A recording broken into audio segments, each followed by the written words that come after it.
नमस्कार दोस्तों, मैं जीत कुमार स्वागत करता हूं आप सभी का राउज आईएएस के डीएनएस हिंदी प्रोग्राम में। आज हम 21 दिसंबर 2023 के द हिंदू और इंडियन एक्सप्रेस के जितने भी महत्वपूर्ण आर्टिकल हैं, चाहे वो आपके बेसिकली द हिंदू में शामिल हो, चाहे वो इंडियन एक्सप्रेस में शामिल हो, दोनों को कवर करेंगे जो कि आपके आने वाली यूपीएससी सीएससी परीक्षा के प्रीलिम्स और मेंस के लिहाज से महत्वपूर्ण साबित हो सकते हैं।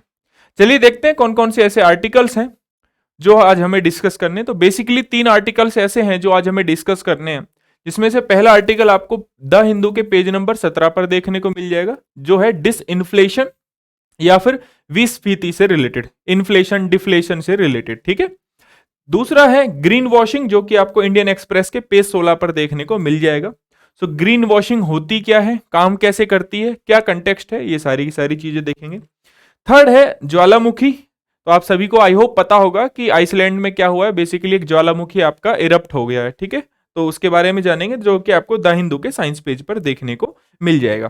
देखिए तीनों के तीनों आर्टिकल को हम प्रीलिम्स के हिसाब से भी देखेंगे, क्योंकि वोल्केनो कोई ऐसा टॉपिक नहीं है जहां पर सिर्फ मेंस का क्वेश्चन बनता है, प्रीलिम्स का क्वेश्चन भी आराम से वहां से बनता है। ग्रीन वॉशिंग एंड डिसइन्फ्लेशन, ये तो टोटली ही प्रीलिम्स के हिसाब से और बेहद महत्वपूर्ण है, या टोटली प्रीलिम्स के हिसाब से इसको हम देखेंगे। ठीक है। एंड ज्वालामुखी को हम देखेंगे थोड़ा मेंस के हिसाब से, मुख्य परीक्षा के लिहाज से। ठीक है, तो चलिए डिस्कस करते हैं सबसे पहला article, that is disinflation. So basically RBI के अगर हम आर्टिकल का कंटेक्स्ट देखें तो आरबीआई के ऑफिशियल्स ने कहा है कि डिसइन्फ्लेशन में pave way for interest rate cut. So disinflation की वजह से क्या है, जो आपका इंटरेस्ट रेट का जो है कट देखने को मिलेगा। क्यों? क्योंकि आरबीआई का जो मॉनेटरी पॉलिसीज होती हैं, दो टाइप की मॉनेटरी पॉलिसी होती है, एक एक्सपेंशनरी होती है, कॉन्ट्रैक्शन होती है, उसकी हम बात करेंगे। ठीक है, तो ये है आर्टिकल का कंटेक्स्ट। तो यहां से हमारे लिए एक वर्ड इंपॉर्टेंट हो जाता है, दैट इज डिसइन्फ्लेशन। क्योंकि आपने जैसे फाउंडेशन में आई होप जितने भी इन्फ्लेशन से रिलेटेड टर्मिनोलॉजीज हैं वो तो पढ़ ली होंगी, उसको आज हम दोबारा से फिर से आपको रिवाइज करवा देंगे। जैसे इन्फ्लेशन क्या होती है, डिसइन्फ्लेशन क्या होती है, स्क्यू इन्फ्लेशन क्या होती है, हाइपर इन्फ्लेशन क्या होती है। कोविड के टाइम एक बड़ी एक टर्म बाहर आई जो कि काफी फेमस भी हुई, स्टैगफ्लेशन, ये क्या होती है, तो इनके बारे में हम अब ग्लोपिंग इन्फ्लेशन ये क्या होती है, तो ये सारी टर्म्स के बारे में भी सीखेंगे। साथ ही साथ मॉनेटरी पॉलिसी जो है आरबीआई की, वो दो टाइप की पॉलिसी होती अपनाती है मॉनेटरी पॉलिसी, या तो एक्सपेंशनरी विस्तारित या तो संकुचित। ठीक है, तो सबसे पहले अगेन ये आर्टिकल इंपॉर्टेंट क्यों है, क्योंकि यूपीएससी सीएससी की परीक्षा 2022 में ऑलरेडी यूपीएससी क्वेश्चन पूछ चुका है इन्फ्लेशन से, और एक बार नहीं मेनी टाइम्स इन्फ्लेशन से क्वेश्चन आपको साल दर साल देखने को मिल जाएगा। ठीक है, अगेन वही बात कि भाई ओवरऑल आपका जो मॉनेटरी पॉलिसी है वो तो आपने आई होप समझ ही ली होगी, या आपको पता ही होगा, बेसिक बेसिक चीजें तो आपको पता ही होंगी मॉनेटरी पॉलिसी की, कितने मेंबर होते हैं, काम क्या करती है आरबीआई के, क्वांटिटेटिव टूल्स कौन से होते हैं, क्वालिटेटिव टूल्स कौन से होते हैं, ये आपको बेसिक बेसिक आई होप, मैं ऐसे ही आशा करता हूं कि आपको पता होंगे। तो आरबीआई की जो मॉनेटरी पॉलिसी है वो दो टाइप की पॉलिसी स्टैंड को अपनाता है। जैसे एक तो हो गई एक्सपेंशनरी यानी कि विस्तारित, एक हो गया कॉन्ट्रैक्शन यानी कि संकुचित। तो यहां चीजों को थोड़ा सा गहराई से समझते हैं।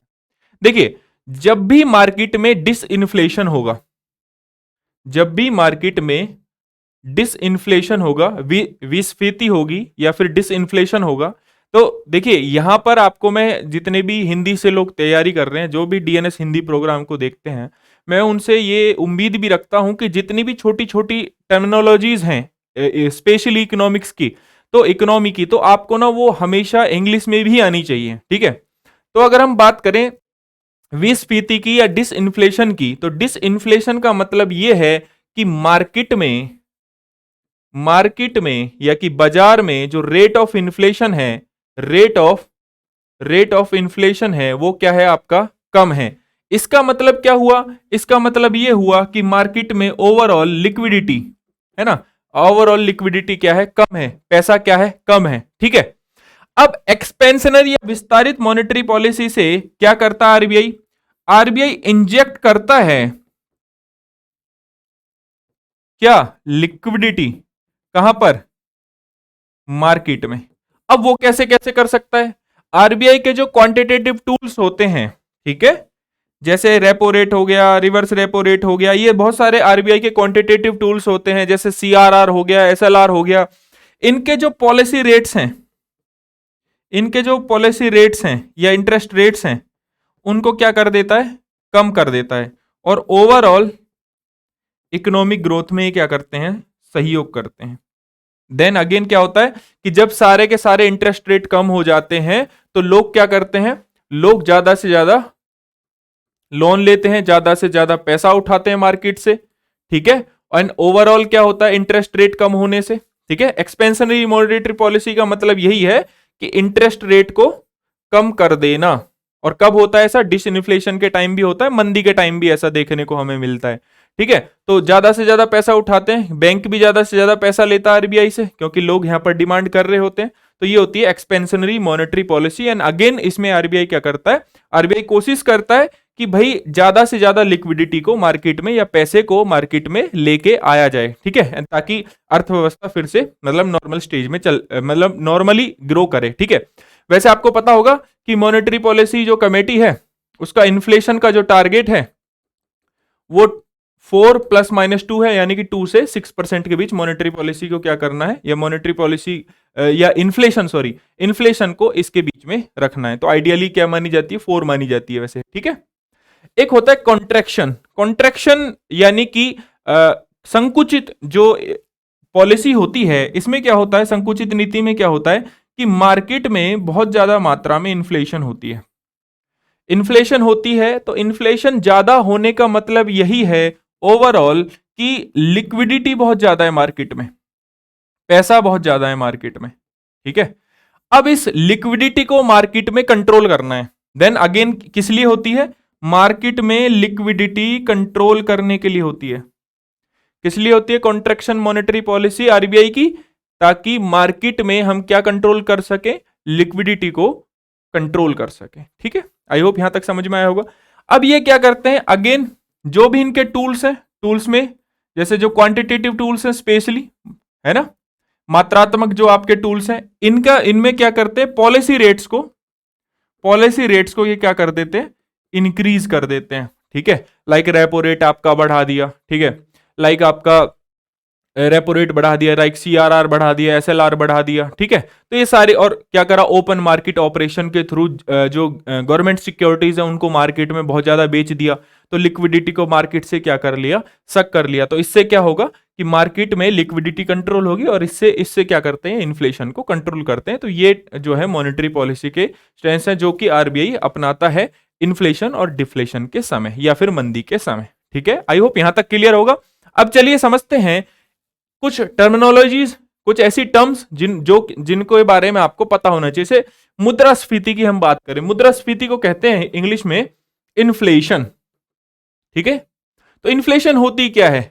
सो general rise in a price of goods and services over a period of time, ठीक है। आपका इकोनॉमी में general rise of price of goods and services over a period of time is called inflation, ठीक है। Over a period of time 1 year भी हो सकता है, 3 माह भी हो सकता है, मोस्टली 1 ईयर होता है, 1 माह भी हो सकता है। तो मुद्रास्फीति क्या है कि आपके गुड्स एंड सर्विसेज, सेवा और वस्तुओं का जो दाम है वो बढ़ता है, ठीक है। किसी अर्थव्यवस्था में एक निश्चित समय अवधि में सामान्य मूल्य स्तर में होने वाली निरंतर वृद्धि को क्या कहते हैं? मुद्रास्फीति कहते हैं, ठीक है। अब ये निश्चित समय अवधि है, अगेन क्या हो सकती है? 6 माह की हो सकती है, ज्यादातर जो है 1 वर्ष की ली जाती है, ठीक है। इसके अलावा डिसइन्फ्लेशन क्या होता है? डिसइन्फ्लेशन यानी कि रेट ऑफ इन्फ्लेशन को ही क्या करते हैं? वो बेसिकली क्या हो जाती है? उसमें कम हो जाती है। तो किसी अर्थव्यवस्था में मौजूद मुद्रास्फीति की दर में क्रमश कमी आ रही होती है, तो इस स्थिति को क्या कहते हैं? विस्फीति कहते हैं या डिसइन्फ्लेशन कहते हैं, ठीक है। तो जैसे मान लो 7 से 6% हो गई, तो क्या डिसइन्फ्लेशन है? 6 से 5% हो गई, ये क्या डिसइन्फ्लेशन है, ठीक है। तो कुछ ऐसी टर्म्स हैं जो आपको पता होनी चाहिए इन्फ्लेशन के चैप्टर से। एंड मे बी भविष्य में ऐसा हो सकता है कि आपसे यहां से कोई ना कोई ऐसा सवाल पूछ ले, तो आपको एटलीस्ट बेसिक है, ये बेसिक का अंदाजा तो आपको होना, ये तो बेसिक है, ठीक है। तो ये तो आपको अंदाजा होना ही चाहिए। तो कुछ टर्म्स हैं जिनकी मैं बात करूंगा यहां पर। तो कौन कौन सी टर्म है, सबसे पहली बात करते हैं हम डिफ्लेशन की। ठीक है, डिसइंफ्लेशन मतलब प्राइस का, गुड्स एंड सर्विसेज की प्राइस का बढ़ना। डिसइंफ्लेशन का मतलब क्या होता है कि गुड्स एंड सर्विसेज की प्राइस का क्या होना, कम होना एक निश्चित समय अवधि में। डिफ्लेशन होता है नेगेटिव रेट ऑफ इन्फ्लेशन, है ना। जब आपका नेगेटिव रेट ऑफ इन्फ्लेशन हो तो क्या कहते हैं, उसको डिफ्लेशन कहते हैं। डिसइंफ्लेशन समझ गए। स्क्यू इन्फ्लेशन क्या होता है कि कुछ वस्तुओं या कुछ उत्पादों का ही दाम बढ़ना क्या होता है, स्क्यू इन्फ्लेशन होता है। ठीक है, so price rise over a sustain period of time skew to one और a small group of commodity. ठीक है, कुछ उत्पादों का क्या हो रहा है, प्राइस बढ़ जाना अगेन एक निश्चित समय के अंतर्गत। एक होता है ग्लोपिंग। ग्लोपिंग में क्या होता है कि जो आपकी इन्फ्लेशन होती है वो 2 डिजिट की होती है, मान लो 10% हो गई, या ट्रिपल डिजिट की होती है, मान लो 100% हो गई। ठीक है, तो वेनेजुएला हो गया, है ना, तो वेनेजुएला वगैरह में आपको देखने को मिलती है। तो इसको क्या कहते हैं, होपिंग, जंपिंग, रन अवे। ठीक है, रनवे या फिर आपका रनिंग इन्फ्लेशन भी इसको कहा जाता है। एक होती है हाइपर इन्फ्लेशन। हाइपर इन्फ्लेशन में क्या होता है, मतलब जस्ट आप समझ लीजिए चीजों को, अगेन इसका पीडीएफ में आपको प्रोवाइड करा दूंगा कमेंट बॉक्स में, या फिर आप देख लीजिएगा जब जहां पर वीडियो चलेगा उसके नीचे ही आपको पीडीएफ मिल जाएगा। ठीक है, सो अगर हम बात करें हाइपर इन्फ्लेशन की, देन अगेन उत्पादों का एक माह के अंतर्गत उसके जो दाम है उसको 50% बढ़ जाना क्या कहता है, हाइपर इन्फ्लेशन कहलाता है। तो large and accelerating inflation when price rise by more than 50% in a month. ठीक है, तो ये वेनेजुएला वगैरह जर्मनी में आपको देखने को मिल गई थी, और ईयर्स वाइज भी लिखे हुए आप देख लीजिएगा। एक होती है क्रीपिंग। क्रीपिंग क्या होती है, रेंगती हुई, है ना। क्रीपिंग इन्फ्लेशन अच्छी मानी जाती है। तो इसमें क्या होता है कि धीरे धीरे प्राइस राइज होता है, ठीक है, गुड्स एंड सर्विसेज का। तो ये हमारी जो अर्थव्यवस्था है उसके लिए काफी अच्छी मानी जाती है। मतलब इन्फ्लेशन तो हो रहा है अर्थव्यवस्था में, लेकिन धीरे धीरे धीरे धीरे हो रहा है। ठीक है, ऐसा नहीं है कि अचानक से इन्फ्लेशन ट्रिपल डिजिट की हो गई, अचानक से नेगेटिव रेट ऑफ इन्फ्लेशन हो गया, ऐसा नहीं है। तो क्रीपिंग इन्फ्लेशन को अर्थव्यवस्था के लिए अच्छी इन्फ्लेशन माना जाता है, ये भी आपको याद रखना है। ठीक, इसके बाद अगर हम बात करें बोटल नेक इन्फ्लेशन की, बोटल नेक आप कुछ इस तरीके से समझ सकते हैं कि आपकी एक बोतल है, ओवरऑल मान लीजिए आपकी बोतल है, ठीक है, इस बोतल में जो सप्लाई है वो क्या है, कम है, और ये जो आपको ये वाला स्पेस दिख रहा है ये क्या है, डिमांड है। ठीक है, तो ये क्या हो गई, मांग हो गई, और ये क्या हो गई, आपूर्ति हो गई। तो आपूर्ति कम और मांग ज्यादा होने पर जो इन्फ्लेशन, जो मुद्रास्फीति होती है उसको क्या कहते हैं, बोटल नेक कहते हैं। तो ऐसा कुछ इसमें इतना टफ नहीं है समझने का, जो आप समझ ना सके, बहुत ही आसान है। ठीक है, एक टर्म कोविड-19 के टाइम पे बहुत ज्यादा बाहर आया इन्फ्लेशन के टाइम पे, दैट इज स्टैगफ्लेशन। हिंदी में भी इसको स्टैगफ्लेशन ही कहते हैं। ठीक है, अब स्टैगफ्लेशन में क्या होता है कि कोविड के टाइम हमें क्या देखने को मिला था, कोविड के टाइम हमें देखने को मिला कि यार इन्फ्लेशन भी बहुत ज्यादा है और अनएम्प्लॉयमेंट भी बहुत ज्यादा है, यानी कि मुद्रास्फीति भी बहुत ज्यादा है और बेरोजगारी भी बहुत ज्यादा है। जबकि अगर आप फ्लिप कर्व देखेंगे, एक होता है फ्लिप कर्व, एक फ्लिप वक्र होता है, कर्व को कहते हैं वक्र। ठीक है, इस फ्लिप कर्व में बेसिकली इन्फ्लेशन और अनएम्प्लॉयमेंट के बीच का क्या बताया जाता है, रिश्ता बताया जाता है, संबंध बताया जाता है। इसमें क्या होता है, जनरली इन्फ्लेशन जो है वो इनवर्सली प्रोपोर्शनल होती है अनएम्प्लॉयमेंट के। मतलब कि जब जब अर्थव्यवस्था में इन्फ्लेशन ज्यादा होगी तब तब अनएम्प्लॉयमेंट कम होगा, एंड तब तब अनएम्प्लॉयमेंट ज्यादा होगा जब जब आपकी इन्फ्लेशन क्या होगी, कम होगी। ठीक है, तो दोनों केस इसमें होते हैं। तो ये फ्लिप कर्व या फ्लिप जो वक्र है, फ्लिप को फिलिप ही कहते हैं। ठीक है, तो ये नाम है बेसिकली जिन्होंने दिया था। तो फ्लिप वक्र बताता है इन्फ्लेशन और अनएम्प्लॉयमेंट के बीच का रिश्ता। ठीक है भाई, और इन्फ्लेशन अनएम्प्लॉयमेंट दोनों हमें क्या है, साथ साथ देखने को मिलती हैं। साथ ही इकोनॉमिक जो स्लो डाउन है वो भी आपको देखने को यहां पर मिलता है। ठीक है, और ये कहां पर देखने को मिला था, हमें कोविड-19 के टाइम पे देखने को मिला था। तो वहीं से हम स्टैगफ्लेशन को थोड़ा बेसिकली कंटिन्यू देखते आ रहे हैं, क्योंकि भविष्य में मे बी प्रीलिम्स में यहां से क्वेश्चन बन जाए। तो आई होप आपको जितने भी टर्म्स हैं, ठीक है, इन्फ्लेशन का कॉन्सेप्ट, डिसइन्फ्लेशन का कॉन्सेप्ट, मॉनेटरी पॉलिसी कौन कौन से हैं, एक एक्सपेंशनरी है, एक कॉन्ट्रैक्शन है, ये सारी की सारी चीजें आसानी से समझ में आ गई होंगी, ठीक है। और बाकी इसका पीडीएफ मैं आपको प्रोवाइड कर ही दूंगा, ठीक। चलिए इसी के बिहाफ पर एक अभ्यास प्रश्न मैं आपको दिए देता हूं कि समिष्ट अर्थशास्त्र के संदर्भ में डिसइंफ्लेशन या विस्फीति शब्द का क्या तात्पर्य है। ए बी सी डी यहां पर आपको ऑप्शंस दिए हुए। सो एक बार मैं साइड में हट जाता हूं ताकि आप इसका एक स्क्रीनशॉट ले लें। देन अगेन आपको इसका उत्तर कहां देना है, कमेंट बॉक्स में, ठीक है। आई होप सारे के सारे जो बच्चे हैं जो डीएनएस देख रहे हैं वो सब सही उत्तर देंगे, ठीक है। चलिए आगे बढ़ते हैं एंड नेक्स्ट आर्टिकल की बात करते हैं। नेक्स्ट आर्टिकल रिलेटेड है आपका ग्रीन वॉशिंग से। नेक्स्ट आर्टिकल रिलेटेड है आपका ग्रीन वॉशिंग से। सो ऑलरेडी यूपीएससी क्वेश्चन पूछ चुका है ग्रीन वॉशिंग से, लेकिन पहले इस खबर का संदर्भ समझे। तो कुछ एयरलाइंस हैं जो कि ग्रीन वॉशिंग, जो बेसिकली एडवर्टाइजमेंट कर रही थी किसी चीज को लेके, देन यूके एड रेगुलेटर्स ने क्या कर दिया, उनके एडवर्टाइजमेंट को बैन कर दिया। जैसे एयर फ्रांस हो गया, एतिहाद हो गया, फॉर बेसिकली किस लिए, misleading consumer regarding the environment impact of air travel, ठीक है। तो इस आर्टिकल में वैसे ग्रीन वॉशिंग समझाया भी हुआ है और मैं भी आपको ग्रीन वॉशिंग समझाऊंगा, ठीक है। तो ये है ओवरऑल कंटेक्स्ट। अब देखते हैं ग्रीन वॉशिंग के ऊपर यूपीएससी ने कब सवाल पूछा था। तो 2022 में यूपीएससी ऑलरेडी ग्रीन वॉशिंग के ऊपर सवाल पूछ चुकी है कि निम्नलिखित में से कौन सा एक ग्रीन वॉशिंग शब्द का सर्वोत्तम उदाहरण है। और इसका जो है बेसिकली उत्तर हो जाएगा ए, ठीक है। मिथ्या रूप से यह प्रभाव व्यक्त करना कि कंपनी के उत्पाद इको फ्रेंडली है या पारिस्थितिक अनुकूल और पर्यावरणीय रूप से उपयुक्त हैं। सो बेसिकली अगेन इस डेफिनेशन से ही समझ में आ गया ग्रीन वॉशिंग क्या है, कि ओवरऑल जो भी कंपनीज होती हैं वो ये बताती हैं अपने प्रोडक्ट्स को कि देखिए हमारा जो प्रोडक्ट है वो नेचुरली बना हुआ है, ये किसी के पेड़ को काट के या इन्वायरमेंट को नुकसान पहुंचा के नहीं बनाया हुआ है, टोटली ऑर्गेनिक है, इस टाइप की जो केमिकल फ्री है, इस टाइप की जो चीजें होती हैं वो कहलाती हैं आपकी ग्रीन वॉशिंग, ठीक है। जैसे किसी कंपनी या सरकार के उत्पाद या प्रोजेक्ट पर्यावरण की दृष्टि से कितने अच्छे हैं, इस बारे में गलत धारणा या भ्रामक जानकारी देने की प्रक्रिया को ही क्या कहते हैं, ग्रीन वॉशिंग कहते हैं, ठीक। आई होप यहां तक समझ में आ गया होगा।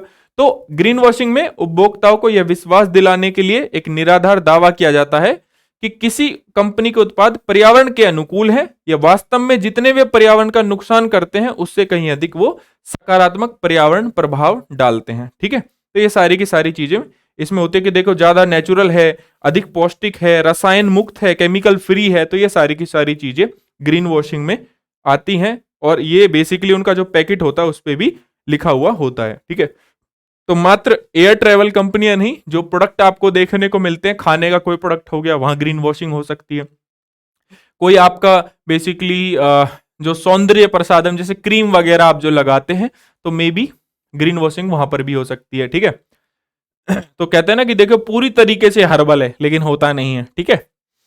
सो पर्यावरण अनुकूल या टिकाऊ कौन कौन से ऐसे रणनीतियां हैं जिससे जो ग्रीन वॉशिंग के अंदर आती हैं, कि भाई सस्टेन बताना, सतत बताना, अस्पष्ट और अपर्याय शब्दों का उपयोग करना, उत्पाद के पर्यावरणीय प्रभाव के बारे में निराधार दावे करना, पर्यावरण अनुकूल साबित करने के लिए भ्रामक छवियों का उपयोग करना, नकारात्मक प्रभावों को छुपाना और सकारात्मक प्रभावों का क्या करना, कंपनी द्वारा प्रचार करना, लेबलिंग जो है वो गलत कर देना या लेबलिंग को क्या है बहुत छोटे अक्षरों में लिख देना और छुपाना। तो ये सारी की सारी चीजें कहां आती हैं, ग्रीन वॉशिंग के अंदर आती हैं। तो मे बी अगेन ऐसा हो सकता है कि आपसे ग्रीन वॉशिंग से रिलेटेड दोबारा सवाल यूपीएससी पूछ ले, ठीक है।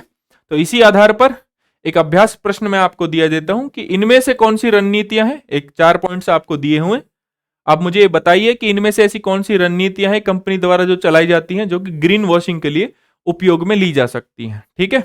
और ये ए बी सी डी, तो बताना है कि इनमें से कितने कथन सत्य हैं।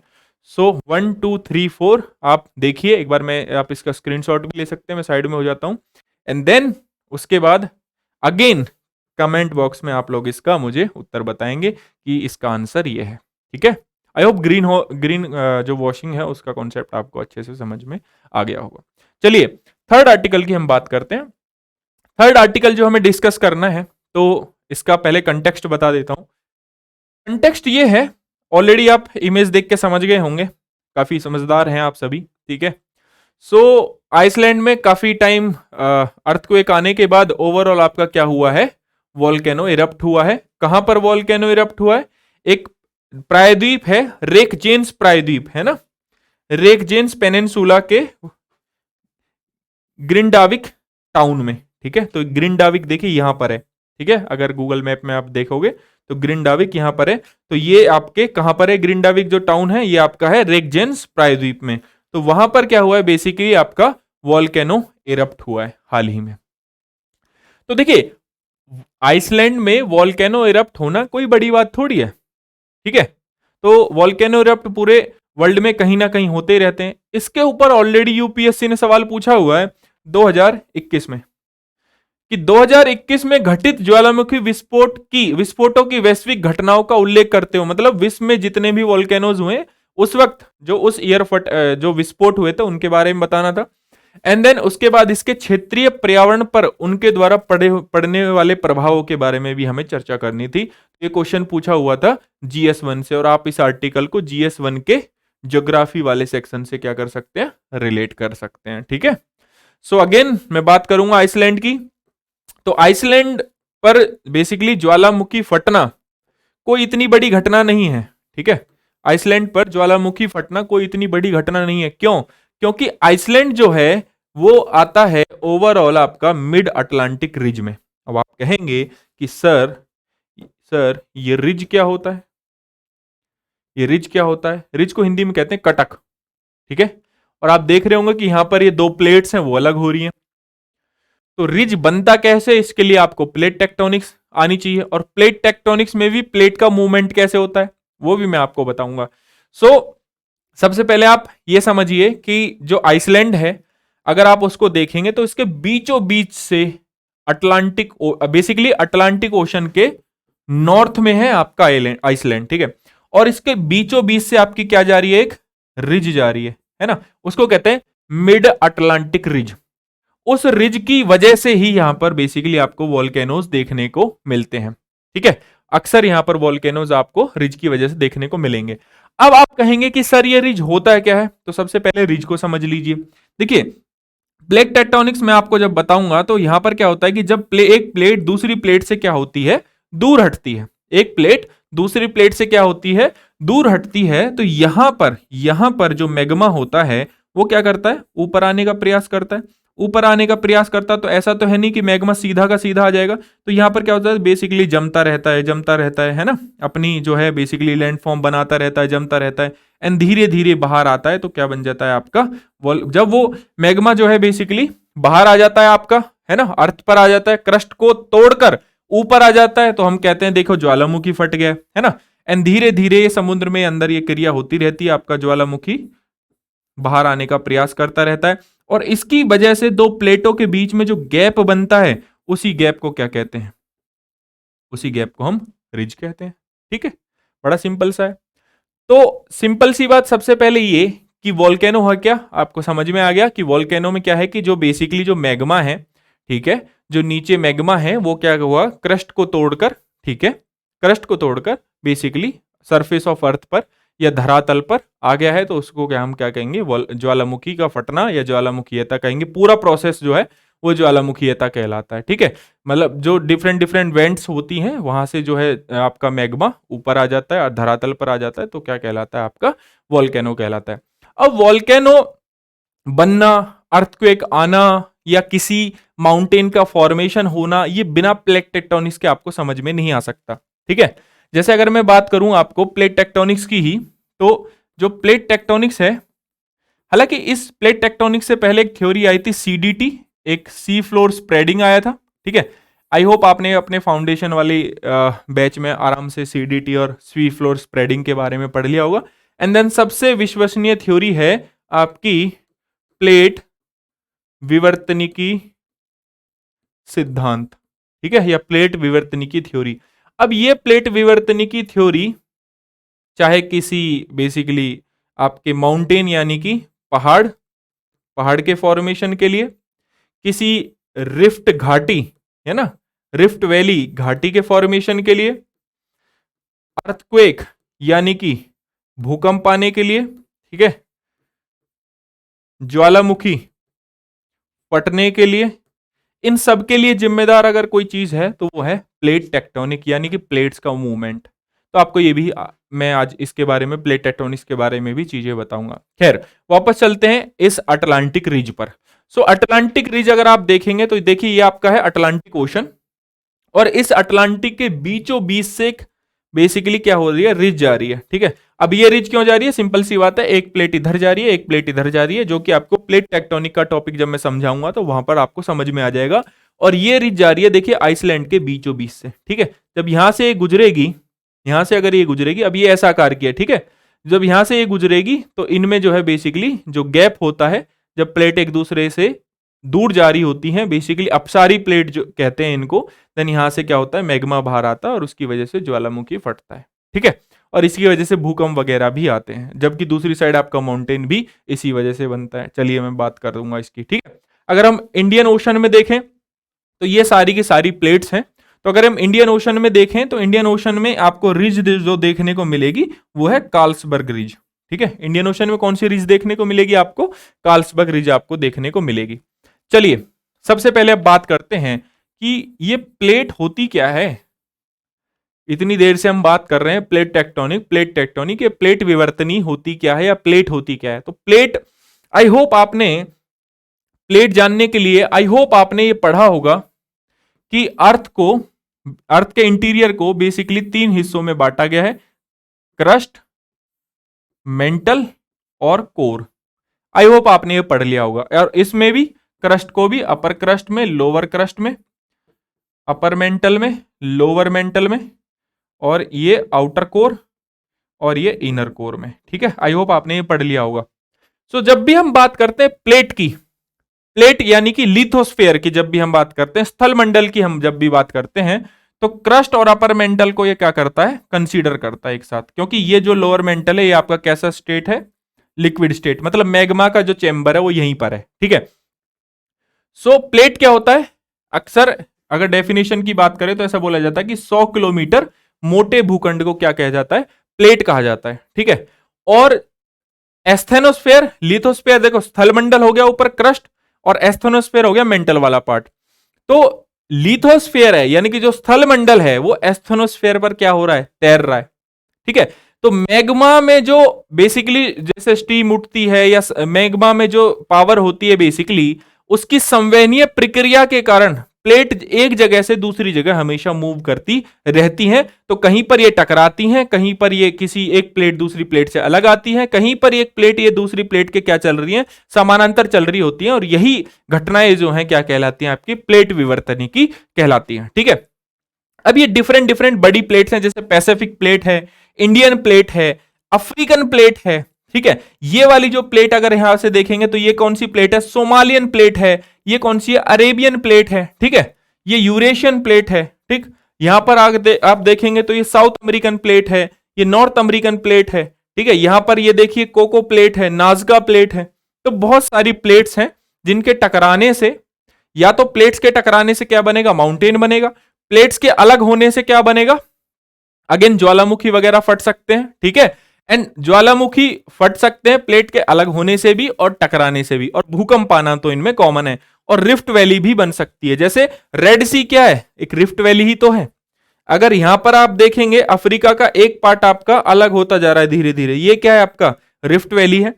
ये जो कोको प्लेट है, यहां पर सैन एंड्रियाज है, ये सैन एंड्रियाज क्या है, एक रिफ्ट वैली ही तो है। चलिए बात करते हैं, सबसे पहले बात करते हैं कि प्लेट टेक्टोनिक्स में अगर हम बात करें तो प्लेट जो है वो 3 टाइप से होती हैं। प्लेट के जो किनारे होते हैं वो 3 टाइप के होते हैं। ठीक है, एक तो होते हैं अभिसारी, ठीक है, एक होते हैं अपसारी, ठीक है, और एक होते हैं संरक्षी। अभिसारी का मतलब divergent, sorry convergent, convergent boundary, मतलब एक प्लेट दूसरी प्लेट से टकरा रही होगी। जैसे इंडियन प्लेट और Eurasian plate, Indo Australian plate and Eurasian plate जब आपस में एक दूसरे से टकराई तो उसकी वजह से क्या बने, आपके माउंटेन का, हिमालयन माउंटेन का फॉर्मेशन हुआ। तो यह है अभिसारी प्लेट का एक एग्जांपल।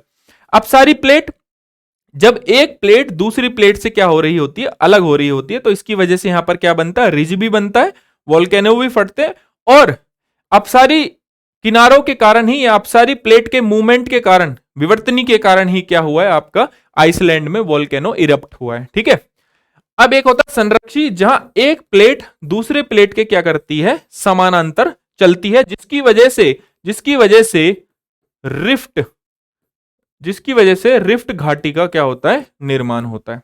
ये तीन चीजें हैं। ठीक है, एक चीज और मैं बता दूं कि जब प्लेट एक दूसरे से अलग जाती है तो अपसारी प्लेट के केस में जो वोल्केनो होते हैं, जो ज्वालामुखी होते हैं, वो इतने ज्यादा तरीके, मतलब बेसिकली वो दरारी ज्वालामुखी कहलाते हैं, और वो ज्यादा इंटेंस नहीं होते हैं। मतलब ज्यादा ऐसा नहीं है कि सीधे नीचे से निकलेंगे और लावा कई 100 किलोमीटर ऊपर तक जाएगा, नहीं, वो बिल्कुल धीरे धीरे आराम से फटते हैं। ठीक है, सो बेसिकली फिजर जो है आपका, फिजर वोल्केनो होते हैं, दरारी होते हैं। जबकि अभिसारी के केस में ये जो वोल्केनोज होते हैं वो बहुत ज्यादा इंटेंसिटी से बाहर आते हैं, और लावा कई किलोमीटर तक या कई सौ मीटर तक ऊपर जाता है। ठीक है, बात करेंगे। तो सबसे पहले हम देखते हैं अपसारी किनारा के बारे में। किसके बारे में? अपसारी किनारा, यानी कि डाइवर्जेंट बाउंड्री। क्यों डाइवर्जेंट बाउंड्री को हम पहले देख रहे हैं? ताकि आपको पता लगे कि आइसलैंड में बेसिकली आपका वोल्केनो क्यों उठा। सो बेसिकली क्या होता है कि एक प्लेट यहां पर दूसरी प्लेट से क्या जा रही है, अलग जा रही है। जैसे यहां पर यूरेशियन प्लेट अलग हो रही थी नॉर्थ अमेरिकन प्लेट से, तो यूरेशियन प्लेट जब नॉर्थ अमेरिकन प्लेट से अलग हो रही है, मान ली ये नॉर्थ अमेरिकन प्लेट है, ठीक है, और ये आपकी कौन सी है, यूरेशियन प्लेट है।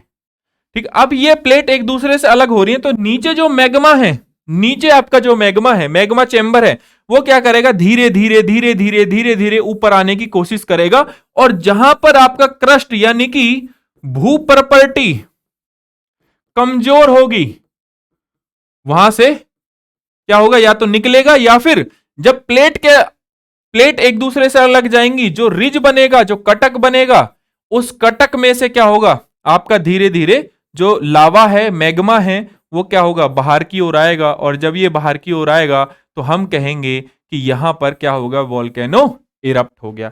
यही केस हुआ है किसके साथ, आइसलैंड के साथ।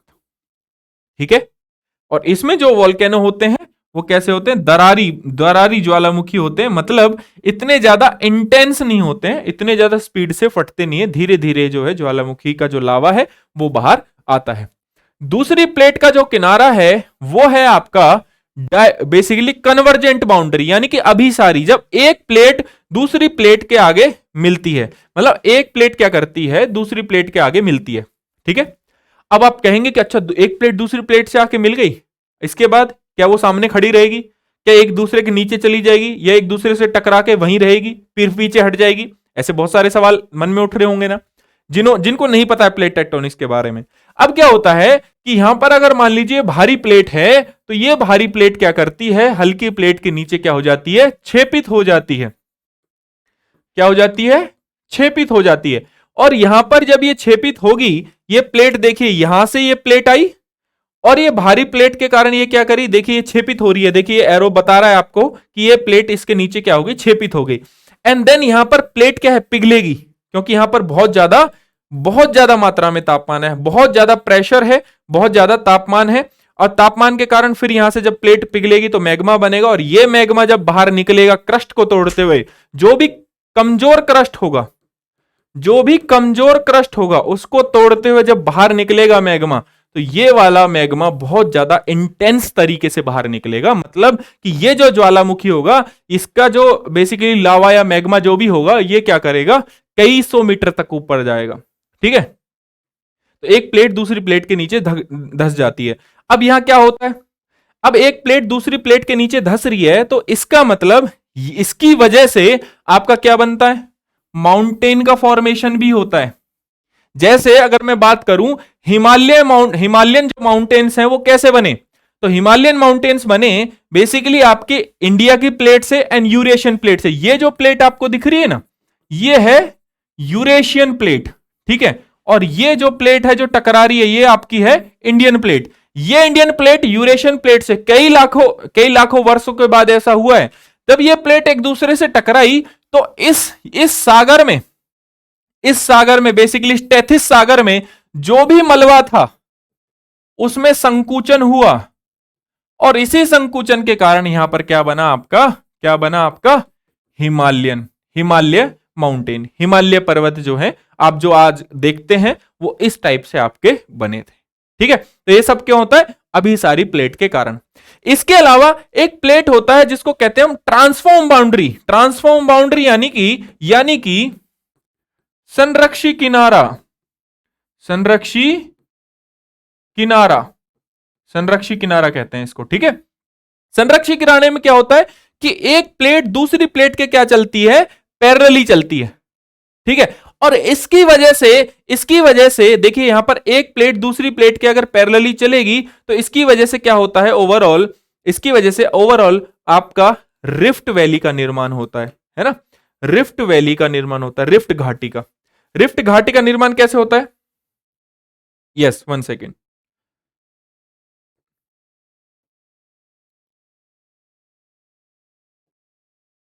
यस, रिफ्ट घाटी का निर्माण कैसे होता है? देखिए यहां अरेबियन प्लेट अफ्रीकन प्लेट से अलग जा रही है, यह है आपकी रिफ्ट वैली, और इसमें पानी भरा तो बन गया रेड सी। ये वाला जो हिस्सा है जो अफ्रीकन प्लेट से अलग हो रहा है, एक्चुअली में ये क्या है? सोमालियन प्लेट है, सोमालियन प्लेट का हिस्सा है। तो आपको भविष्य में एक और नया ओशन देखने को मिल सकता है। क्यों? क्योंकि अफ्रीकन प्लेट से धीरे धीरे क्या हो रहा है? आपका सोमालियन प्लेट अलग हो रही है, और यहां पर जब पानी भरेगा तो एक नया सी आपको देखने को मिल सकता है। यह होगा आपका अगेन से एक रिफ्ट वैली बनती है। क्यों? क्योंकि यहां पर एक प्लेट दूसरी प्लेट के क्या चल रही है? किनारे चल रही है। ठीक है, संरक्षी ट्रांसफॉर्म बाउंड्री है यहां पे। अगर मैं एक एग्जांपल की और बात करूं तो आपने देखा बेसिकली नॉर्थ अमेरिका में, ठीक है, सैन एंड्रियास फॉल्ट है। वो फॉल्ट बेसिकली किसका हिस्सा है? कोको प्लेट का। अब ये कोको जो प्लेट है ये किसके पैरेलल है? नॉर्थ अमेरिकन प्लेट के पैरेलली चल रही है। तो भविष्य में अगर ये सैन एंड्रियास इससे अलग हो गया नॉर्थ अमेरिका से, तो यहां पर जो पानी भर के जो बेसिकली बनेगी तो रिफ्ट वैली, अगर यहां पानी भर गया तो एक नया सी फिर से बन जाएगा। जैसे अगर आपको इस सैन एंड्रियास फॉल्ट के बारे में और अच्छे से सीखना है तो मैं आपको एक रिकमेंड करूंगा कि आप क्या करिए, एक मूवी देखिए, सैन एंड्रियास मूवी है एक। ठीक है, कौन सी मूवी है? सैन एंड्रियास मूवी है। किसकी है? रॉक की एक मूवी है जो कि इसी चीज पर बेस्ड है, पूरे तरीके से इसी चीज पर बेस्ड है कि किस प्रकार सैन एंड्रियास अर्थक्वेक आने की वजह से नॉर्थ अमेरिकन प्लेट से अलग हो रहा है। ये पूरी की पूरी movie San Andreas movie Rock की, ये इसी के ऊपर ही बेस्ड है। तो अगर आपको कभी टाइम मिले संडे को, जैसे आप कभी मूवी देखते हो, तो सैन एंड्रियास मूवी देख लीजिए, तो आपको एक अर्थक्वेक का concept, basically rift valley, plate tectonic में रिफ्ट वैली कैसे बनती है, इसका भी कॉन्सेप्ट आपको क्लियर हो जाएगा। आप ये मूवी देख सकते हैं कभी भी जब भी आपको टाइम मिले। नाम है सैन एंड्रियास, आपको अमेजॉन प्राइम पे आराम से देखने को मिल जाएगी। ठीक है, चलिए आगे बढ़ते हैं। इसके बाद अगेन यही फोटो, बेसिकली जो भी मैंने आपको समझाया आप इसका स्क्रीनशॉट ले सकते हैं कि भाई डाइवर्जेंट बाउंड्री में क्या होता है और कन्वर्जेंट बाउंड्री में क्या होता है। ठीक है, कन्वर्जेंट बाउंड्री के माध्यम से ट्रेंच भी बनते हैं, वॉल्केनो भी फटता है, ऐसी कोई बड़ी बात नहीं है, क्योंकि जहां क्रस्ट कम हुजूर होगी मैग्मा वहां से निकल जाएगा। ठीक है, एंड अगेन आपके पहाड़ भी बनते हैं, आपके माउंटेन भी बनते हैं, यहां पर रिज बनता है, वॉल्केनो यहां से फटते हैं, संरक्षी किनारा। ठीक है, और इससे क्या होता है? अर्थक्वेक आता है। ठीक, अर्थक्वेक और बाकी सारी चीजों को अब कभी और समझेंगे। ठीक है, अब इसमें भी जैसे प्लेट टेक्टोनिक्स की आप बात करेंगे तो इसमें भी बहुत सारे होते हैं कि कॉन्टिनेंटल प्लेट टकराती है, ओशनिक टकराती है। ठीक है, तो वो एक अलग चीजें हैं, वो कभी किसी और लेक्चर में देखा जाएगा या फाउंडेशन बैच में देखा जाएगा। ठीक है, अब हम जियोलॉजी देखते हैं अगर आइसलैंड की, तो यहां पर कुछ बेसिक चीजें हैं जो आपको पता होनी चाहिए। देखिए, एक तो है गीजर, एक है हॉट स्प्रिंग जो आपको पता होना चाहिए, और इसके अलावा एक है क्रेटर। ठीक है, एक है क्रेटर। तो आपको कुछ चीजें हैं जो आपको पता होनी चाहिए आइसलैंड की जियोलॉजी के बारे में। तो आइसलैंड फेमस है गीजर्स के लिए ही। ठीक है, गीजर्स और हॉट स्प्रिंग के लिए। तो भैया आप पूछेंगे कि सर ये गीजर और हॉट स्प्रिंग होता क्या है, तो गीजर को गीजर ही बोलते हैं, हॉट स्प्रिंग को हॉट स्प्रिंग भी बोलते हैं, ठीक है। अब कॉन्सेप्ट आप समझ लीजिए। तो बेसिकली क्या होता है कि ओवरऑल आपका जो वाटर है वो मैग्मा के क्या होता है, संपर्क में आता है या गर्म चट्टानों के संपर्क में आता है। अब गीजर और हॉट स्प्रिंग में एक छोटा सा अंतर यह है कि गीजर के माध्यम से जब वाटर जाएगा बाहर, है ना, अगर गीजर की अगर हम बात करें तो वाटर जब जाएगा बाहर तो एक फाउंटेन टाइप में जाएगा और इसमें बहुत ज्यादा स्टीम निकलेगी, ठीक है। एंड अगर हम हॉट स्प्रिंग की बात करें तो यहां भी गर्म पानी ही बाहर आ रहा है, लेकिन वो बहुत शांत है और जो बाहर जमा हो जाता है तो आप उसको बेसिकली एज अ लेक भी हम यूज करते हैं और ये यहां पर एज अ फाउंटेन की तरह दिखता है। गीजर को आप ऐसे समझ सकते हैं जैसे आपने कोको कोला की बोतल ली, है ना, अब दोस्तों का मन किया कि चलो यार कोको कोला पी के आते हैं, अब उन्होंने कोक ली, है ना, और कोक को थोड़ा ऐसे कर दिया। अब ऐसे करके अगर आप क्या करेंगे, ढक्कन उसका खोलेंगे तो वहां से एकदम क्या करेगा, निकलेगा वो, क्यों, क्योंकि अंदर बहुत ज्यादा हाई प्रेशर बन चुका है। अब वो प्रेशर जब रिलीज होगा तो आपका कोक बाहर आएगा। इसी तरीके से आपका गीजर काम करता है। तो गीजर क्या होता है, देखिए मैग्मा के बेसिकली मैग्मा चेंबर या मैग्मा के संपर्क में आया, ठीक है, वाटर आपका गर्म चट्टाने के संपर्क में आया तो पानी गर्म हुआ और यहां पर क्या है, कुछ चेंबर्स बने हुए होते हैं, यहां पर भी आपका पानी क्या है, पानी ऐसा तो है नहीं ये इनको छोड़ के सीधा चला जाएगा, तो पानी यहां पर भी जमा होते हैं। यहां पर ये जब पानी जमा होता है तो अगेन ये भी क्या होता है, गर्म चट्टानों के संपर्क में आता है, यहां भी और यहां भी, तो इनमें प्रेशर बहुत ज्यादा होता है तो ये भी निकलने का प्रयास करेगा, यहां से ये भी और ये भी, तो ये जब निकलने का प्रयास करेंगे तो बेसिकली ये क्या जाएंगे, बहुत ज्यादा स्पीड से पानी ऊपर जाएगा। तो क्रस्ट को अगर तोड़ के या कुछ छोटा कोई छिद्र हो उसको तोड़ के जब पानी पूरे तरीके से ऊपर जाएगा जो आपको फाउंटेन की तरह देखने को मिलेगा और इसमें बहुत ज्यादा स्टीम भी, भाप भी देखने को मिलेगी, तो वो कहलाएगा आपका गीजर। जबकि यहां पर कोई हॉट स्प्रिंग में कोई वाटर चैम्बर आपके होते नहीं है, पानी सीधा संपर्क में आता है गर्म चट्टान मैग्मा के और धीरे धीरे ऊपर जाके जमा होता चला जाता है और इसमें भी अगेन भाप आती है, लेकिन गीजर में ज्यादा बेसिकली आपको स्टीम देखने को मिलेगी। पानी यहां भी गर्म ही होता है, इसकी अपनी औषधीय गुण होता है, मेडिसिनल जो है अपना ही एक पॉजिटिव सकारात्मक मेडिसिनल औषधि गुण होता है। इसमें क्या होता है, बेसिकली सल्फर बहुत ज्यादा होता है। अब गीजर आपने अगर देखा होगा तो ओल्ड सबसे फेमस जो गीजर है पूरे वर्ल्ड का वो है ओल्ड फेथ गीजर, कहां देखने को मिलेगा, यूएसए में। अगर हम बात करें आपके हॉट स्प्रिंग की तो हिमाचल प्रदेश मतलब इंडिया का सबसे फेमस गीजर है, सॉरी इंडिया का सबसे फेमस हॉट स्प्रिंग है विशिष्ट हॉट स्प्रिंग, जो कि आपको हिमाचल प्रदेश में देखने को मिलेगा। और ब्लू लेगून जो है आइसलैंड में देखने को मिलेगा, सबसे जो फेमस हॉट स्प्रिंग है आपका कहां पर, आइसलैंड में, ठीक है। तो यहां पर क्या है कि लोग टूरिज्म के लिए भी आते हैं, है ना, सर्दियों में भी यहाँ पानी क्या होता है, गर्म होता है ना, तो टूरिज्म और आराम बेसिकली इंजॉय करने के लिए लोग यहाँ पर आराम से आते हैं। तो अगर आपने कभी देखा होगा तो गुड़गांव के पास एक क्षेत्र है सोहना, ठीक है, तो गुड़गांव के पास एक क्षेत्र है सोहना, तो सोहना में क्या है, गर्म पानी का झरना जैसे आपने देखा होगा, ऐसे सोहना में भी क्या है कि जो नीचे से जो है क्या है, गर्म पानी आता है, गर्म पानी आता है तो उससे क्या होते हैं, चर्म रोग ठीक हो जाते हैं। तो सोहना में जो लोग जाते हैं और नहा के आ जाते हैं। और बेसिक प्रोसेस क्या है देखने को, तो जो सोहना में भी गर्म पानी निकल रहा है वो क्या है, बेसिकली आपका एक हॉट स्प्रिंग का एग्जाम्पल ही तो है। तो बेसिकली जो नीचे जो गर्म चट्टाने होंगी वहां पर उनके संपर्क में जो वाटर आ रहा होगा वो वाटर ऊपर आके जमा हो जाता होगा और उसमें due to high sulphur content, high sulphur उसमें होता है, तो उसकी वजह से आपको क्या है, उसका एक अलग औषधीय गुण है जिसकी वजह से क्या होता है, आपके चर्म रोग क्या हो जाते हैं, ठीक हो जाते हैं। तो सर्दियों में अक्सर लोग वहां पर नहाने के लिए जाते हैं, ठीक है, अपने जो जिनको भी चमड़ी से रिलेटेड रोग होता है या फिर वैसे भी नॉर्मली लोग वहां पर चले जाते हैं, तो उन्होंने एक वहां छोटा सा मंदिर भी बनाया हुआ है, ठीक है। तो सोहना का एग्जाम्पल ये हो सकता है। और भविष्य में ऐसा भी हो सकता है कि जैसे ये मैग्मा जो चेंबर्स हैं जो इनके कंपैरिजन में ये आ रहे हैं या वाटर इसके यहां पर क्या कर रहा है, टच में आ रहा है, तो भविष्य में ऐसा हो सकता है कि इरप्ट भी हो सकता है, ठीक है, तो इसमें कोई बड़ी बात नहीं है। तो सोहना हो गया या विशिष्ट हो गया हिमाचल प्रदेश में, क्या है, हॉट स्प्रिंग का ही एक एग्जाम्पल है, ठीक है।